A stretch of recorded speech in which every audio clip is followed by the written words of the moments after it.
आगे माई अनिल भैया गरीबन के शान हथिना।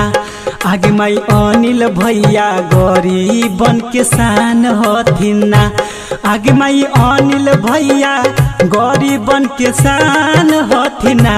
आगे माई अनिल भैया गरीबन के शान हथिना। आगे माई इना के विजयी बनावे के ना।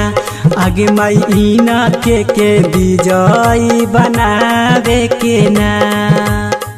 आशा की नई ज्योत ले, आशा की नई ज्योत ले, भविष्य जगाने आए हैं। हमें मिटाना अंधकार है, ज्योति पुंज हम लाए हैं। जातिवाद मिट पाएगा, जातिवाद मिट पाएगा, जब होगा जन में प्रकाश। भाईचारा के मनोभाव से होगा इस खंड का विकास। जी हाँ मतदाता साथियों, इस खंड का विकास होगा लोकतंत्र के माध्यम से, क्योंकि लोकतंत्र का महापर्व आ गया, पंचायती चुनाव आ गया।